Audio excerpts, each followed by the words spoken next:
So, good evening, everyone, and welcome to the second day of the training program on groundwater budgeting and auditing. Today, we are going to look at the groundwater budgeting tool, and but much more in detail.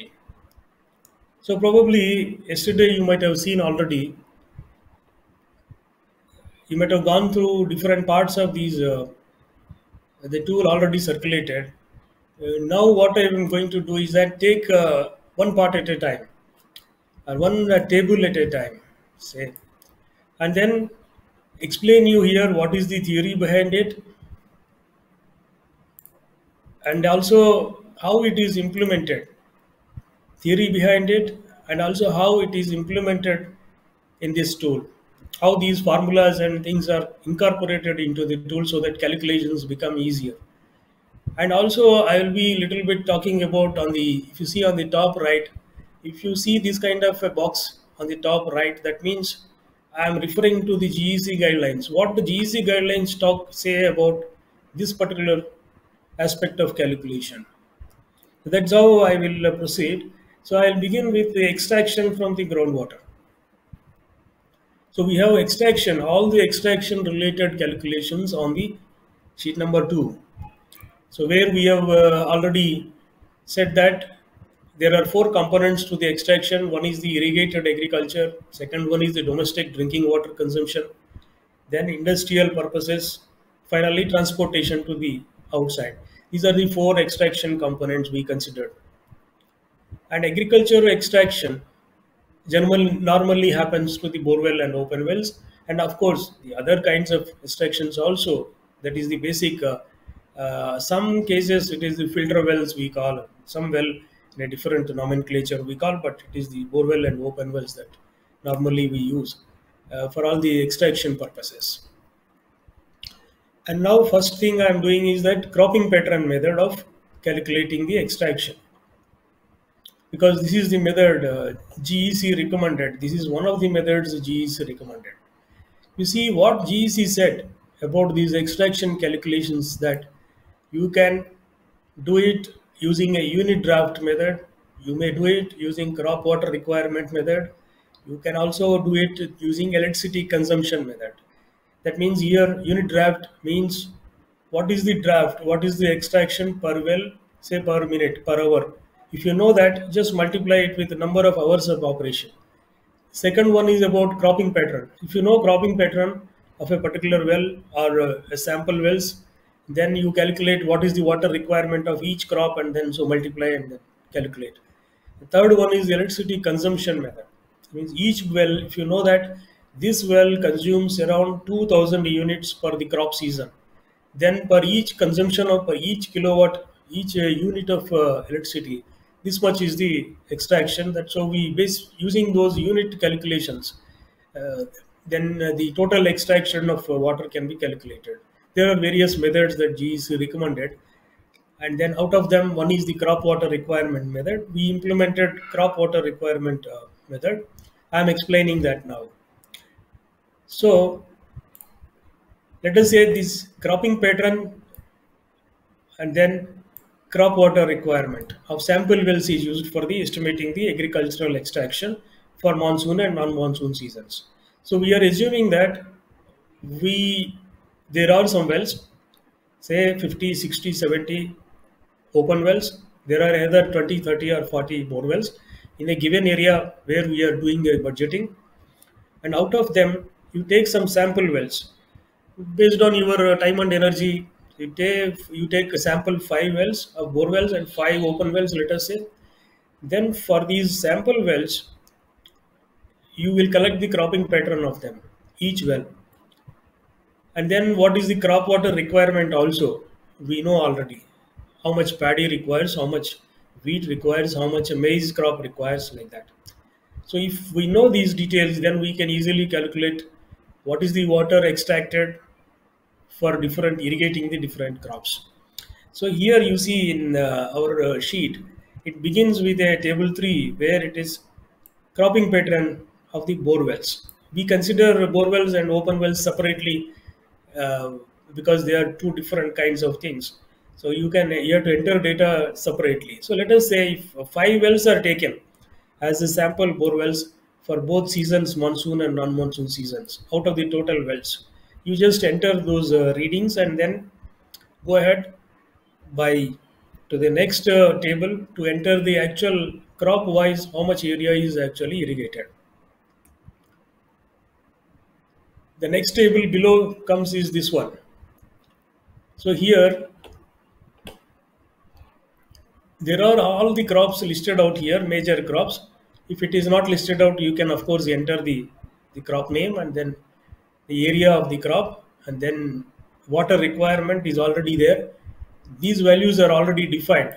These are taken from the standards of ICR, Indian Council of Agriculture Research has recommended that this crop requires this much of water, so much of of water column that is required during entire crop period. So based on those statistics, we have already incorporated. So let us. These readings are also these readings. These water requirement values. Of course, these things and then these things. Assume that these are already given and they are known. So what you have to enter is that in the white colored cells, you enter the values of what is the area of vegetables. We clubbed all the vegetables together. There is not much difference between this vegetable and that vegetable consuming different amount of water. So we clubbed all that together. There is a possibility of entering crops under micro irrigation for each season. Even paddy under SRI is possible. Paddy directly under micro irrigation is also possible here. So all combinations are possible. So the data has to be entered, and if you really feel that no, my crop is not reflected here, I have something entirely something else, you can also enter those values and then fill up and then go ahead and then complete this thing. But please note that this we are not entering for a one well. This is for the entire sample wells. Suppose you have taken 5 sample wells, that means the 5 sample wells together have vegetable area of this much. This 3 acres is vegetable area cultivated under all the 5 sample wells. Otherwise, the calculations will go wrong. Be careful with that. Okay. Once you are through with that, that means the cropping pattern wise, each crop, what is the area and all that is filled up. Then what else remains is you have to also tell what is your drinking and domestic extraction, what is your industrial extraction, what is your transport to outside. These components also. Yesterday we said there are 4 extraction components. So the for drinking and domestic purposes, normally what we do is we calculate okay, per capita how much is required, how many people are there. So per capita water use multiplied by the total population is a very simple calculation, but you can make it more complicated also. Go for a survey or you collect actual data or use secondary data, or take a sample of population. Out of them you take 10 families and collect exhaustive data and then find out what is the per capita, or use government statistics, and whatever the way possible you had to do that. And then extraction for industrial use. Normally what is done is that number of hours of pumping is multiplied with the unit draft here. So if you know that okay, per well this is the amount of water extracted and this many hours this pumping is done, so this is multiplied and then you get industrial use. Similarly for the transportation also, number of hours it is pumped and what is the unit, what is the rate of pumping per hour, how much water is extracted, and so such kind of simple calculations are done, and then in the table T5 and T6 this has to be filled up here. See, these white 3 columns are directly filled up. You have to fill in the details after doing these calculations, but the rest, that means the groundwater use for irrigation, here from the open wells and bore wells, data is coming from the table that we have seen already before, that cropping pattern data. It is already multiplying and filling up all that information here. So once you do that, you have there is the total extraction part here for the monsoon season, this much, and this is the extraction part for a non-monsoon season, this much. These are the two figures that we have with us. This is what we actually intended to calculate, isn't it? See, in the extraction, all the four components have to be calculated, and then you sum them so that you get, the total extraction in the monsoon season, total extraction non-monsoon season. Right? So I'm going into the next method. So if you see the extraction sheet, there is also on the top right, we have narrated about something about unit draft method. It is a second method, one of the methods recommended by the GEC. You may also use this unit draft method in case you don't have data related to much detailed data about cropping pattern method.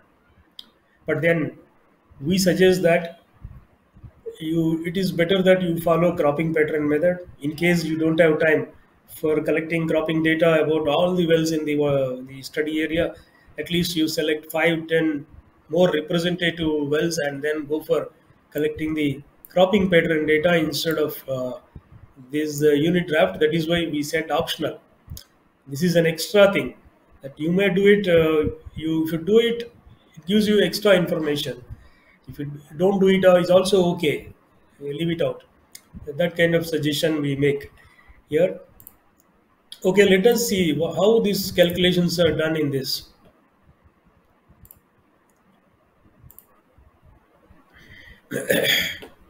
See, in this one, for all the purposes, for all the purposes like irrigation, domestic, industrial, and any others, we assume that we have a unit draft. That means the amount of water each well, extraction per well, is already known.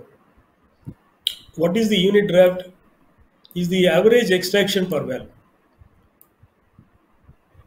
So this is called the extraction. This is called the average unit draft. Suppose you know that okay, this well it gives us 10,000 liters per hour, multiplied by so many hours of pumping in the agriculture season. Per day, farmers will pump for 8 hours or 6 hours. So the agriculture season is about 100 days or 120 days. So 120 days into number of hours per day into the unit draft of this well. How much? 10,000 liters per hour. So like that, if you make these calculations, then you will get the average unit draft. And then please note that when we are doing this, we are only considering actual rainfall. So we have not come yet to the aspect of normal rainfall and normalizations and all that is not done. That will come later. So when we are estimating what is the unit draft of a particular well, say in agriculture we have 38 wells. So per each take some 4 or 5 wells, and then conduct some pumping test or discharge test. Put a drum there and then see what is the discharge of it. So it is delivering us around 2 to 3 liters per second, or say 10,000, 8,000 liters per hour. Then multiplied by so many hours of pumping, and then multiplied by so many number of wells. See, that is how the whole calculations are done. That is implemented in our unit draft method like this. So for each purpose, here it is written each purpose. Total functional wells you have to write. Average unit draft you have to enter. Then it will calculate the extraction in the monsoon season and non-monsoon season. Be careful with the units always, because there are certain ways of writing. There's a certain conventions of taking some units. These units may not match with each other, because when we talk about area, we normally we consider it as acres, and then when it is rainfall, we say that it is millimeters. It is when it is a draft, it is cubic meters. So like that, the units are different. So they are not compatible, in fact, but it is much easier to deal with. area, how many meter square, if I ask you, then you will find difficult to calculate and then fill up. So acres are easier to capture the data. So 1 acre is equal to about 4,000 meters square. So all those calculations are done behind. So you have to enter only data as suggested here. So here you have to average unit draft has to be entered in 1,000 cubic meters. That means if it comes as 20,000 cubic meters, then you have to enter as 20. So all finally quantities of extractions, quantities of recharge, all calculations are done in 1,000 cubic meters. That is why it is also written here 1,000 cubic meters. Otherwise, it becomes a very lengthy numbers and difficult to accommodate them into these cells. There is some implementation problem also came in. So remember this, that be careful with these units. So if you know that average unit draft, either by theory or by experiment or by secondary data, then you have to fill that here, number of total wells, and so you have this total extraction. And then there is a small note here which says about GEC 2015 recommendations. It recommends normalizing the extraction. Always, the normalization means when you calculate for actual rainfall, and then when you calculate it for normal rainfall, there is a difference. So normal, when you calculate for the actual rainfall and then you normalize it, that means multiply proportionately for the normal rainfall. If something is calculated and then you divide it by actual rainfall, multiply by normal rainfall, that is called normalization. So that normalization always the GEC recommends. GEC recommends this, that you whatever you do, it should be done for the normal rainfall. But then here we have not done that. So the reason for not doing it is we are not using the unit draft method calculations in the groundwater budgeting. We are using only the cropping pattern method, and that is normalized. That is somehow normalized and then presented as a normal against the normal rainfall. This is the actual cropping pattern extraction, all that is done. So this is only an optional method which is just presented side by side to have a comparison. So that is why we have not done that in the calculations. So whatever you get out of the unit draft method is not normalized. And also, of course, there are some other details related to previous guidelines saying that unit draft values are also given by the guidelines, GEC guidelines, 2009. That means the previous report suggested that, okay, by and large, you can use these values, but they are given for the whole year. They are not given for the monsoon and non-monsoon seasons separately. So they are not very relevant. So we should not use them unless otherwise uh, you are helpless and then you don't know where to find and all that data. And even still then, I think I don't recommend using those values because they are all given for a year annual values, not for the seasonal values. So you make your own effort and then calculate. If you feel that okay, we should have unit draft method also into our calculations, right? So I have talked about two methods in the extraction. One is that using cropping pattern method. Another one is the unit draft method. But the cropping pattern method is what we are following. Apart from cropping pattern, we are also doing domestic, industrial, and transportation calculations here. This part, and then uh, yeah. See here, I'm sorry. I'm sorry. So here we are doing that and then filling up, and so you have total extraction calculated. So we have completed the extraction calculations.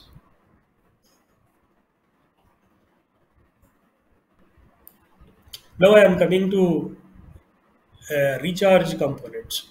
What is the first recharge component that we discussed yesterday? It was the rainfall, the direct rainfall recharge. The rainfall that directly infiltrates and then reaches the groundwater.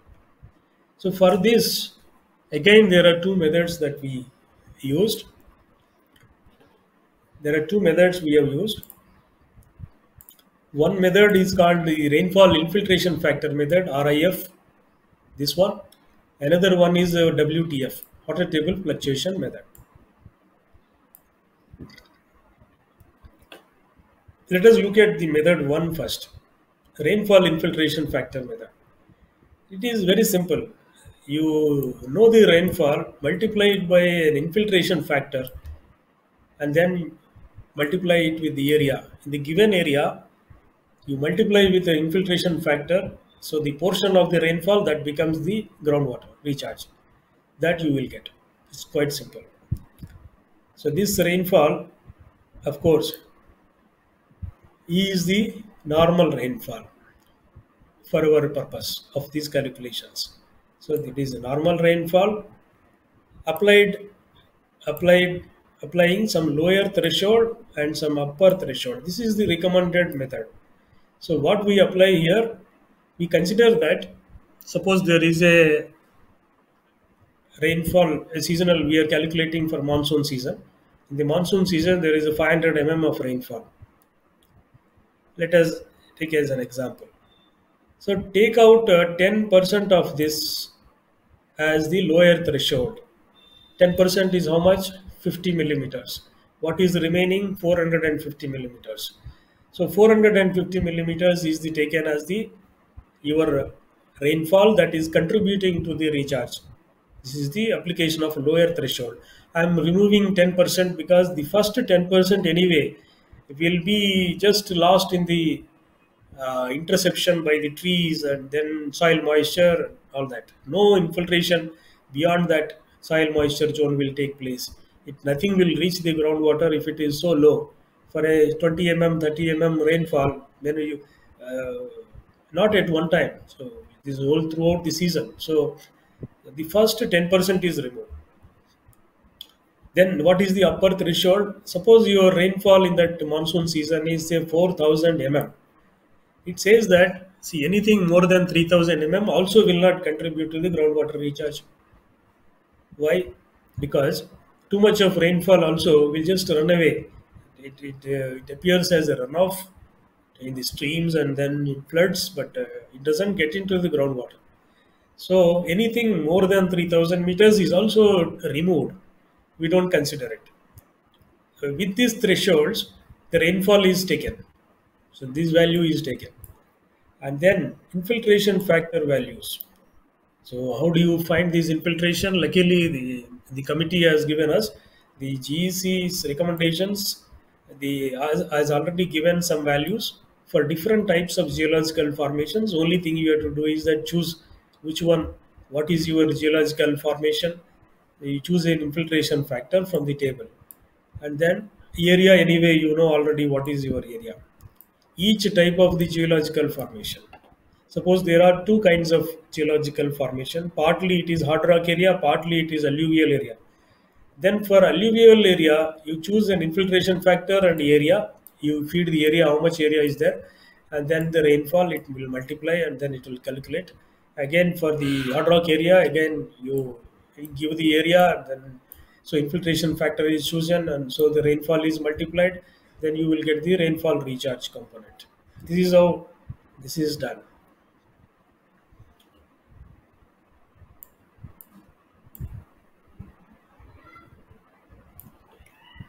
Then, compared to this, let us see the method 2, the water table fluctuation method. This requires water table levels, means the static water levels that we have been discussing. So, if you know that there is a pre-monsoon water level and post-monsoon water level, take the difference between these two. That is the change in the water level during the monsoon period. Multiply it with a specific yield, that is some coefficient value, and then multiply it with the area, you will get the water layer table fluctuation. How much of water is changed in the storage of the aquifer. This is the second method of calculation. Here the water levels means pre-monsoon is whatever is pre-monsoon for you. Normally June and then post-monsoon is October. So take these water level values and then find the difference between these two and then specific yield values, you take them from the table. It is already given by the GEC, and so you know already the area of this geological formation, and so you have the calculation done. This is the method 1 and method 2. So how this is implemented in this the tool, I will explain you now. What you have seen is the theory, what kind of formulas are used, how it is calculated, but here how it is implemented.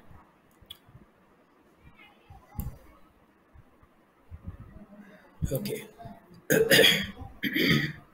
So let us see here on the left side. I have two tables. See, this is the table T7, which is on the top of the recharge sheet, which is on the top of the recharge sheet. T13, which is on the bottom of the recharge sheet. There are two different locations on the sheet. But what they are doing is basically calculating the rainfall, direct recharge from the rainfall using two methods. So if you see the first one, once you enter the total area of the watershed, and then monsoon season, normal rainfall and actual rainfall, and then non-monsoon season, actual and normal rainfall. Then here there is a variety of formations are given. Suppose you think that, okay, my area is in Maharashtra, I'm somewhere close by Pune, and then so my area is a jointed basalts. The vesicular or jointed basalt is my area. And just taking one example. So let us take this example as mine is a basalt which is weathered and porous. Vesicular is the porosity, which is a terminology used in geologists. Uh, Weathered and porous, very good, having porosity. So it has something like 0.13 infiltration factor given, and you have to fill this area. What is the predominant area for you? The area of this particular basaltic geological formation out of the total area of under study. Suppose in your area it is predominantly basalts, and so it is 400 acres, and there is a little bit of granites are there 100 acres, and there is some also there is a granite, weathered granite with significant clay content is something is there. So I have given this data, and so the total should match with my total area. The total area that we enter should match with the total area here, otherwise your software will not work. It will show you some error. Once you do this for monsoon, non-monsoon seasons, and for annual, it does all the multiplications and calculations, and give you these values. These are the values of the quantity of water recharge directly from the rainfall in terms of 1000 cubic meters. So this is 120,000 cubic meter, 48,000 cubic meter. In terms of that, it has done calculations. You have to enter area in acres. And it also does some calculations for the actual rainfall. This is an additionality that we brought in. It is not required in the recommended methodology, but we have done it. It is also pulled into, finally it is summed up, and then all that recharged together brought into the result sheet later. I will explain you that later. So this is the way that you calculate using the rainfall recharge, direct rainfall recharge using RIF method, rainfall infiltration factor method. The second table below is that here average water level in the sample observed wells. Suppose you have some data with you, you have some selected some 10 wells in the study area. You have recorded pre-monsoon water level, post-monsoon water level in terms of what? See here, in terms of meters below ground level. So it is written here, units. So if you have read the data, in fact, you need not worry much about the summer water level. It is not used anywhere in the calculations, but only written to have a cross check on the whether you are entering properly or not. Otherwise, we use only the first two calculations for this calculation purpose, pre and post monsoon. You take the difference of these two and then multiply it with the specific yield value, which you will enter from the specific yield values already given on the sheet 1, on the sheet 1 of the software tool, and then it multiplies with the area multiplied by specific yield multiplied by the difference between the pre and post monsoon. That's what the formula that we said. Then it does give you this one. And this is normalized rainfall recharge. See, in the first method, we have considered the normal rainfall and calculated the recharge. And here also, it should be normalized after calculations. So you do calculations and it is multiplied with the normal rainfall divided by actual rainfall, and so you get normalized rainfall recharge. So using the rainfall water table fluctuation method, this is how this is implemented in the tool. And then what? Okay, you have done two calculations. Then what you are supposed to do is you have to take a decision now. Which one is the correct for you? Let us assume that okay, you have data, water level data also, so you have done both the calculations, and so which one is you have to take a decision. Which one is the right? So what GEC recommends is only rainfall infiltration factor method has to be taken for non-monsoon season.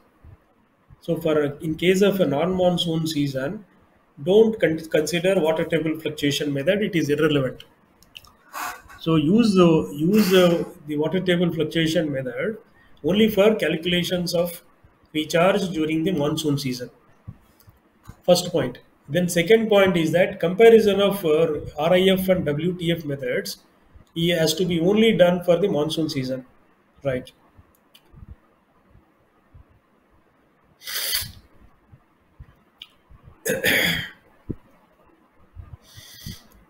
And it has recommended a particular way of comparing these two. This is the table that summarizes that.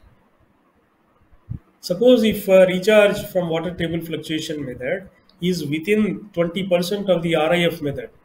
So if the second method is within 20%, that is well and good. You take a rainfall recharge calculations right directly from the infiltration factor method and forget about water table fluctuation method.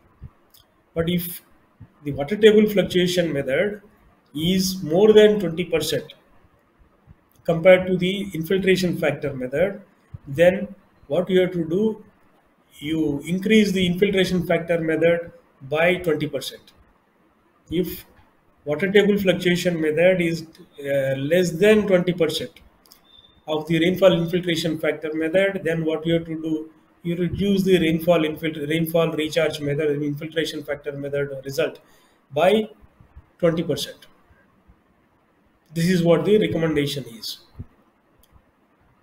Probably we can actually pause here, and then I will like to ask you whether it is clear now what I am saying is. Any doubts? Done, and this is done, and the value that is obtained here, say let us example 120.6 is the monsoon season recharge from the rainfall, and and here it is rainfall recharge from the monsoon, this one. Why there is non-monsoon season water table fluctuation method reading? There are two here. This is a question to you. See, there are two values here. One is for monsoon and another is for non-monsoon, whereas there is only one here. Any answer? Why in our calculations we have not done it for non-monsoon season? It is just because the GEC recommended that don't use water table fluctuation method for non-monsoon season. That is irrelevant. That is why we have done only for a monsoon season calculation. See, once don't see these numbers. These are just some values entered there, so they don't compare well. But this value 120.6 and this value 3016, these two are compared behind, and then all these logic is applied on that. Is it more than 20%? Is it less than 20%? And based on that logic, a final value is already calculated, and then that is already incorporated into the later below tables. So here one small detail, this specific water table fluctuation method you need to choose this value. Please understand that in the method 1, in this method, the total geographical area under study is being divided between different predominant geological formations. For each one, there is a value assigned, infiltration factor values assigned. But in this second method, note that there is no such bifurcation. Here, there is the entire area is taken as one, and so there is only one value has to be given. What is this value? Specific yield of the aquifer. What is the specific yield? The specific yield is the amount of water that an aquifer can yield, is the value. So that is already given by the committee. It is already there in your material in this. It is given in the reports. So nothing to worry. Only thing is you have to choose the right one. Here it is given in my sheet on the sheet number 1. The specific yield values are you have to choose from the table 1. If it is a coastal alluvium, for example, it is 10%. If it is something like earlier I demonstrated, what is that? This one, a basalt that is weathered and something vesicular. It is a 2%. Is the specific yield value? Just take that value and put there, and you are done. And once you start doing this, probably you may later refine also. See, for example, I don't understand all these so many things. I'm not a geologist. Then best thing to start is that, okay, ask a geologist, whoever known to you, what do you think the best area, best kind of classification for the our area?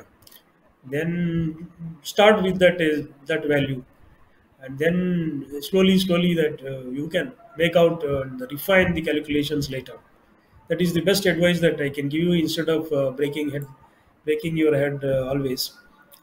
And this comes by practice also, that as you get familiar with the different kinds of things of geological formations, you yourself will be able to do it. Okay, then I have completed the first recharge component, but I have still 5 more recharge components. So one of these five small, these are the minor components, in comparison with the direct rainfall recharge. So one is that recharge from the tanks and ponds. How this is implemented? The formula behind is, suppose there is a tank, and you know average water spread area, and multiplied by recharge factor. Again, there is a factor coming. You see here, it is like infiltration factor. There is a recharge factor. This factor is also defined by them. Uh, don't worry. And then days of water storage. How many days the water is there in that tank? If you know these details, then you can calculate. But what is this average? How do you know average water spread area in a season? It can be in the first day of the monsoon would be full of water. Then after 10 days, some water will recharge and some evaporate. Somebody will use some water, and so there is water, different level of water. After some days, it will be some different level of water. How do you know that? What is the average? So it is difficult. So for this reason, the GEC has recommended this. You may take average water spread area or water level, I mean water spread area, as zero point 0.6 times the maximum water spread area. If you don't have any data with you, just take what is the total the area of the tank. It is about 10 acres. So take zero point 0.6 times that as the average water spread area, unless you have more precise data about this. If you don't have, then it is okay. Take this and then calculate, right? And then this is done. And then what is this recharge factor? This is the recharge factor recommended by the GEC. 0.0014 meters per day is the recharge factor. Take that and multiplied by number of days.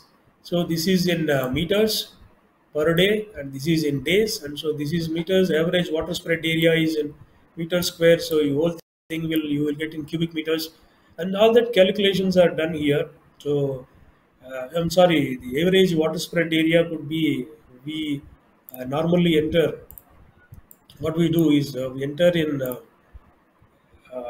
acres. So let us say this is in acres, and rest of the calculations are done. So like this here, it is implemented in table 9.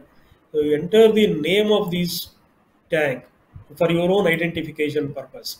For each one, enter the maximum water spread area. It will do multiplied by zero point 0.6, and then it will reduce it to average water level.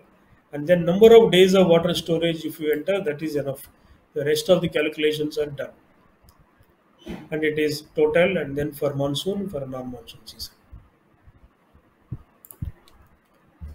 Right? So that component is done.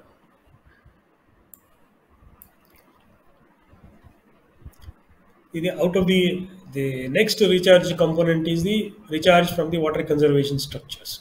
This means this is maybe a check dam is there, some earthen bund is there, a small storage structure is there, all that. So the formula used here is maximum storage capacity again,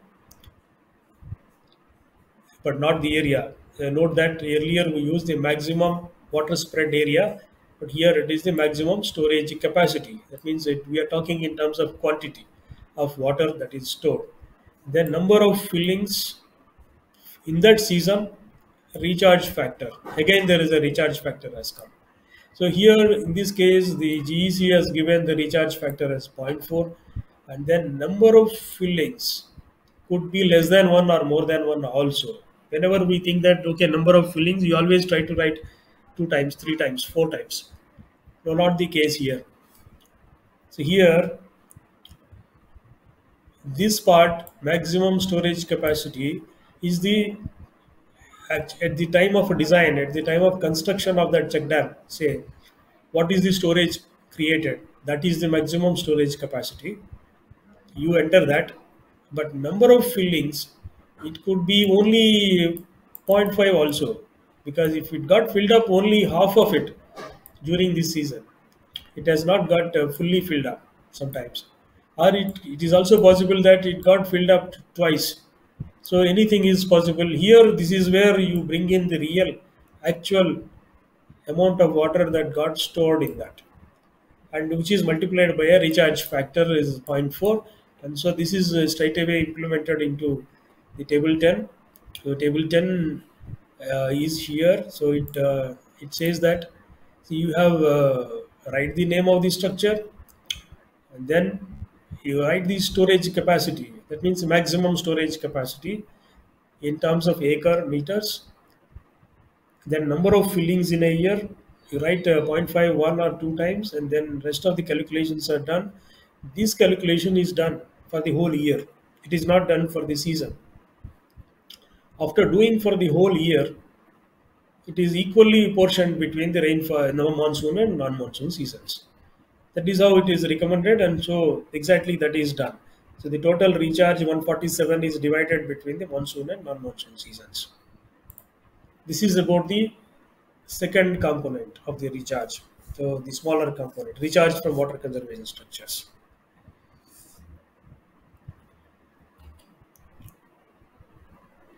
The next thing is recharge from canal seepage. See, for example, in some areas there are no canals, so you need not worry about all this. If there is a tank, irrigation tank, and there is a canal, or there is a dam, the dam water is passing through, the canal is passing through your area, and so it has to be accounted for. Otherwise, the calculations may go wrong. In that case, then you have to fill the data related to canal seepage. So it is done like this. Suppose you know already what is the length of that canal, right? The length of the canal, and then the wetted perimeter. Wetted perimeter is like this. So this is the water level in the canal. This is the length of this perimeter, entire perimeter. If you see here in this figure, this length is called the wetted perimeter from here to here. If you measure the length along this line, that is the wetted perimeter. The days of operation, how many days the water is there in that canal. And then there is a seepage factor. Again, this factor, always there are some factors, and anyway factors are defined already. It is given. What is this factor? It is given in this table. For different kinds of canals, for an unlined canal in a so and so clay soil with a lot of sand, then it is with 17%. Otherwise, it is only in hard rock areas, it is 3.5%. To use these values and directly substitute here. And here the tables, the way it is implemented is monsoon season here, non-monsoon season here. So for monsoon season, you enter the different canals and their length, their wetted perimeter, days of operation, and the seepage factor. Read these factors from this table, which is given on this sheet number 1. So once you do that, calculations are already done. And then, of course, there is a wetted perimeter is differs from different kinds and shapes of these canals. So you have to be careful with this. This is the wetted perimeter for a trapezoidal canal like this. So it is equal to base width plus twice the average water depth into some sine theta. Theta is the angle. So, so do that calculations and then substitute it here.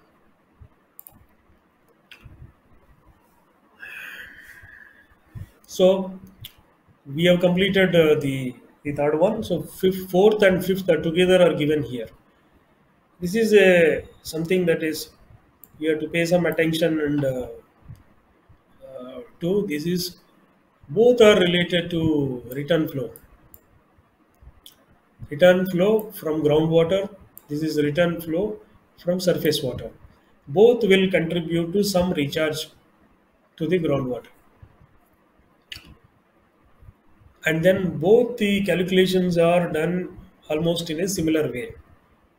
It doesn't matter whether it is groundwater irrigation or a surface water irrigation. Return flow, how much of this irrigation water will reach the groundwater depends on two factors. One is the depth to the water table there in that area. Depth to the water table, that means static water level. This is the static water level.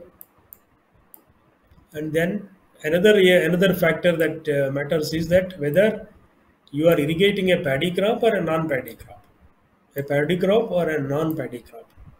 These are the factors that influence how much recharge takes place. So the GEC has done said that, see here, for this is the water table. Say let us example 18 meters below ground level is the water level in that area, and you have applied irrigation water there, and you have applied for a paddy crop, then it is 31.7% of that reaches the groundwater. If it is a non-paddy crop, you will apply very little amount of water, only that much required. So there is no stagnation there, water impounding of water there. Water will not be there for a long period of time. It is only 14.3% reaches the groundwater. The same is true with the surface water also, but surface water is given always some little bit more values of recharge by the committee. Committee said even in the same area with the same groundwater table, depth of the static water level, the recharge from the groundwater irrigation and recharge from the surface water irrigation, if you compare, surface water irrigation will contribute more to the recharge. The reason for this is probably, I just am guessing, that surface water is comparatively will have lesser amount of salts in it. So there is more possibility of percolation. That is one reason. Probably second reason is that in case of groundwater, it is the limited hours of pumping and always the less amount of water is used by the farmers compared to a surface water canal where there is a gravity flow and then you go on impounding water even for paddy or non-paddy apply water. Some water goes out as excess flows also. So there is a bit more water is used in surface water. Probably that is the reason. Whatever be, this is the table that is given to us. So using these values, we have implemented uh, the recharge calculations. We have because we already know that in our cropping pattern there are some paddies there, some other crops are there. We know how much is the paddy area, how much is the non-paddy area. We know what is the static water level. So we have converted all this into some regressions and equations, and then finally we have calculated as a percentage. So once you know this one, say 31.7%, 31.7 multiplied by total groundwater extracted, it is already known. We have calculated it in the sheet number 2, total groundwater extracted for irrigation. So that is just multiplication. Similarly, for the surface water also, just multiply this factor with the surface water applied. We already know that. So like that, we have gone ahead and then implemented this. I will explain you more here than that theoretical base.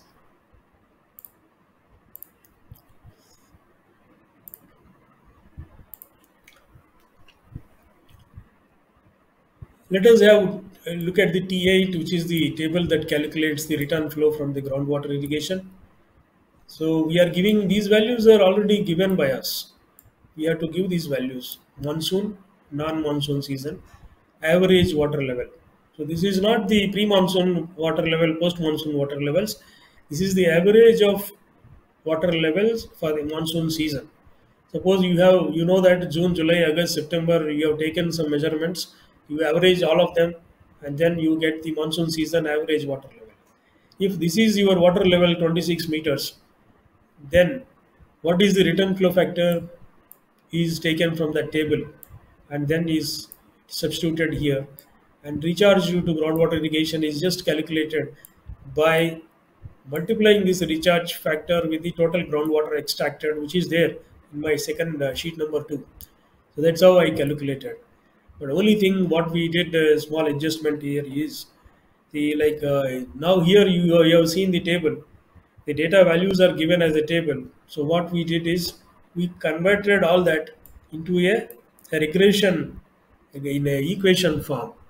We have fit that data into, this is the depth to the groundwater and this is the factor value for paddy and non-paddy, for groundwater and surface water. So there is one, this is one, this is one, and this is one. There are 4 equations.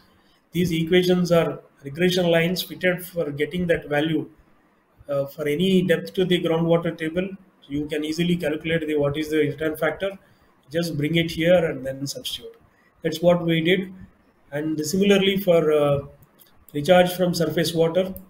So we have monsoon season, non-monsoon season, how much paddy for non-paddy, what is the irrigation water applied, and so then you have this factor calculated and everything is done.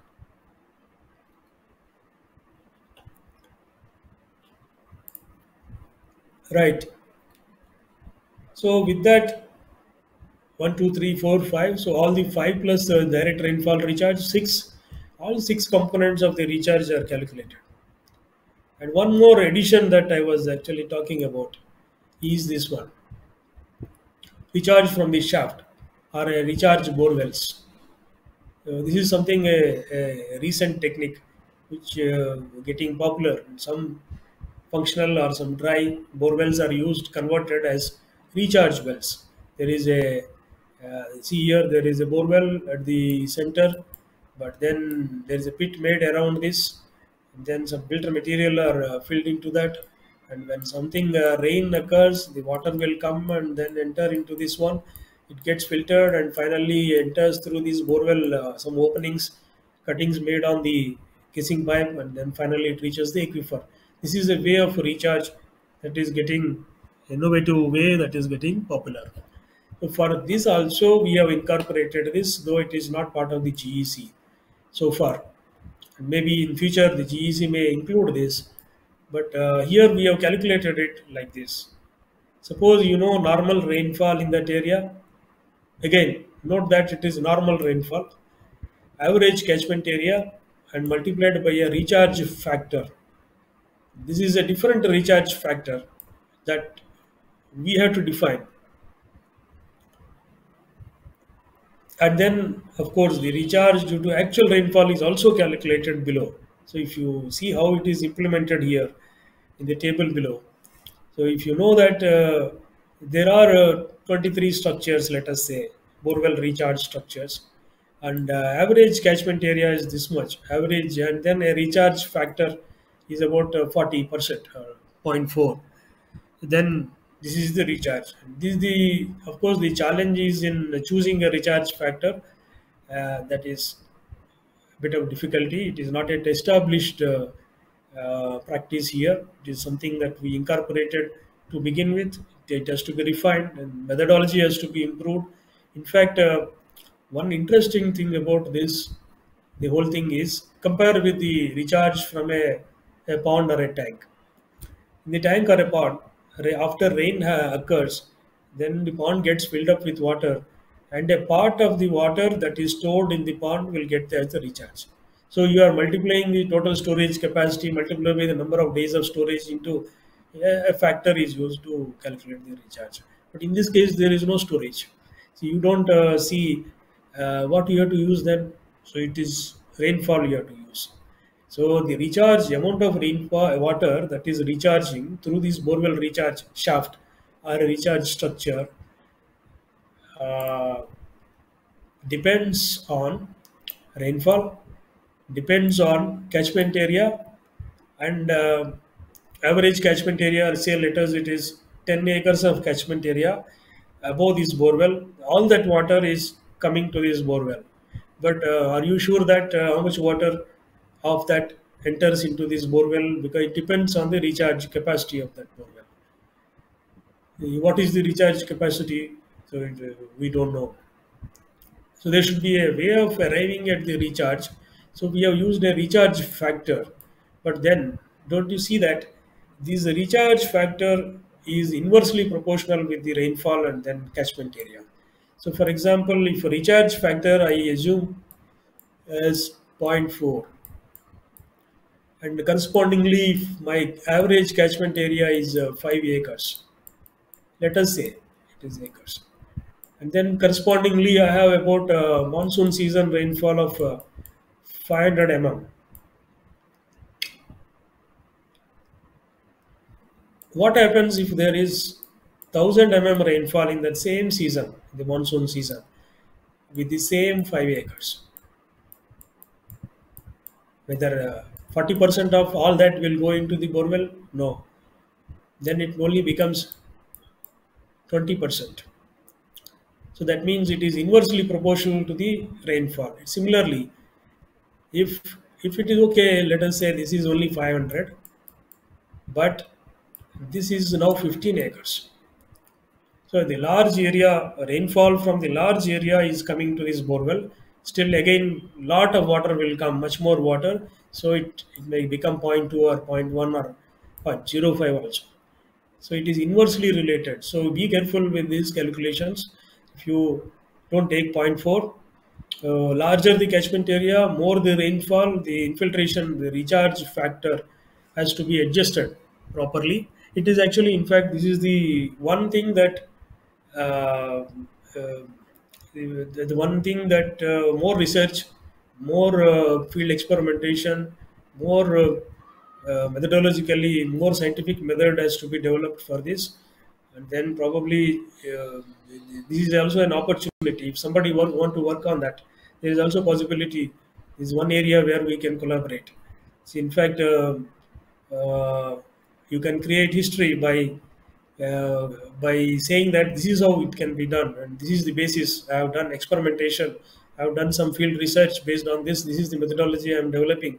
We can give it to the GEC. Probably GEC may consider in future to incorporate that, but that requires scientific approach, so more of more systematically. Right. Let us come back and then see what is that we have done now is the recharge to the groundwater. There are six components. All these six are already discussed, and this also is added from our side. So there are seven recharge components. The rainfall recharge, which is the direct recharge, is calculated for the normal rainfall and then using two methods, which is the rainfall infiltration factor method and water table fluctuation method. And these two are compared, and they, as per the recommendations of the GEC, and finally one figure is finalized, and all these are added up and then filled in. It automatically are taken here. Recharge from annual rainfall, then recharge from all other sources. So this is the season, monsoon season recharge. Similarly, this is the non-monsoon season recharge. That's how we calculate the recharge components. So all these things are there already on our sheet. But then it is not that we have uh, considered all the possible recharge components. In fact, we, as I said before, some recharge components which are very minor in some cases, but could be some major also in some cases. We have neglected some of them. What are those? GEC said that we should also consider this groundwater inflow, groundwater outflow. There is a vertical flow to the semi-confined aquifer below. There is some possibility of evapotranspiration. These four components we have not considered. I will explain more with this help of this figure. I'm just actually coming back to the same thing that we have discussed yesterday. So this one we discussed yesterday, that there are the extraction. There are four components for the recharge. This is one, two, this is a three, this is four, and five. This is five, and then this is six components. Yesterday I did not show you what are those components which we neglected. Now I am showing that. See here, there is an inflow of the groundwater across these boundaries. There is a possibility of some water entering into this aquifer below from laterally from the neighboring areas.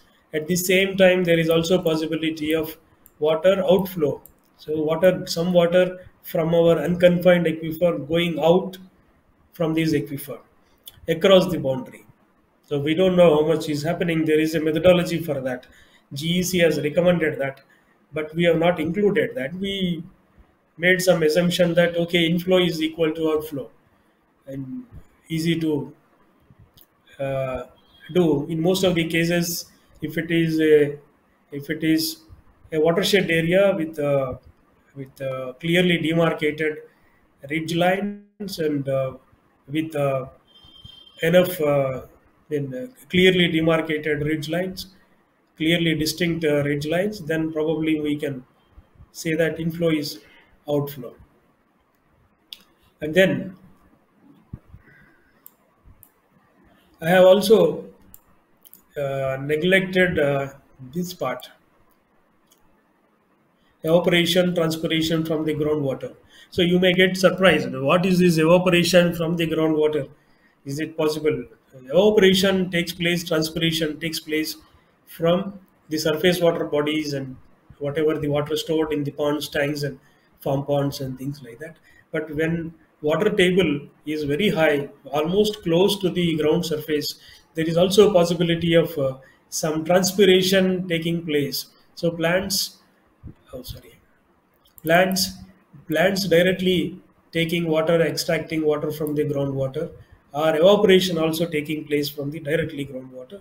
But this is a very rare situation, so we avoided that. We said that okay, we can neglect, and also it's a very minor component, if at all it exists.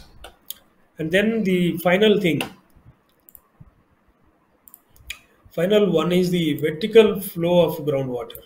See, so far we have been assuming that this is an aquitard, and which doesn't permit any water across flowing through it and to the confined aquifer. But there is a possibility that in some cases, in some areas, in some places, it is possible that there is some flow vertically downward through these aquithards, through these clay layers or confining layers.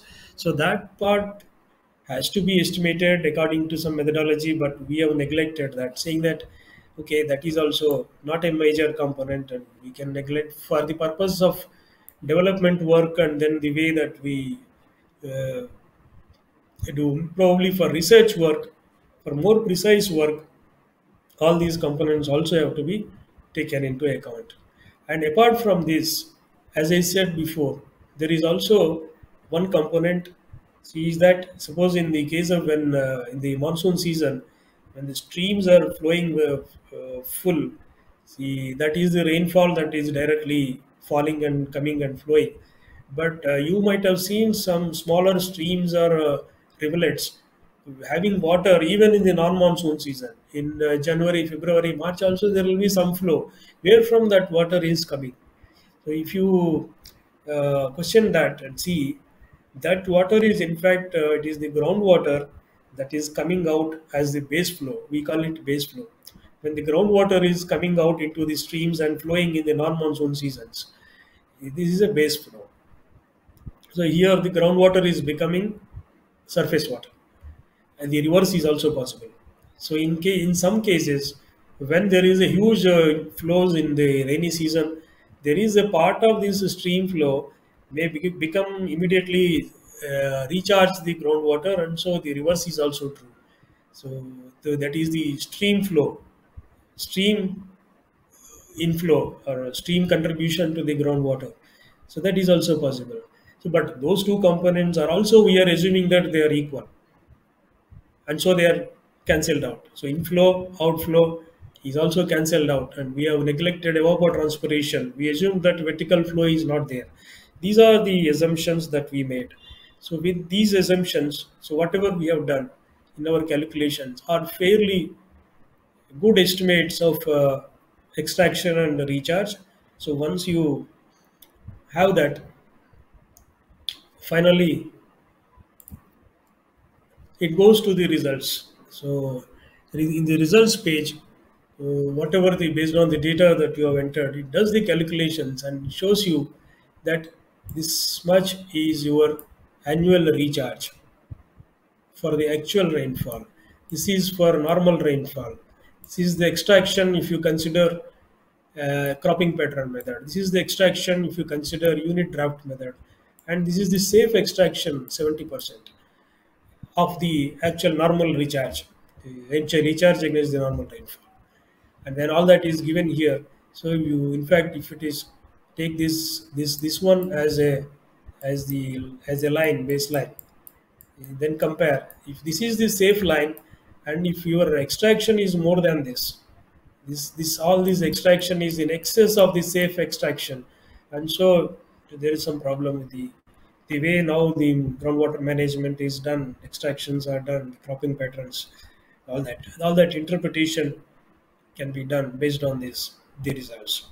This is how the stage of groundwater is also calculated. Extraction divided by the recharge into 100, and so it does some calculation of this 239%. This is not for real data. Okay, it's just demonstrating purpose. Some data is filled there. When you do it, so you will get actual data for your area.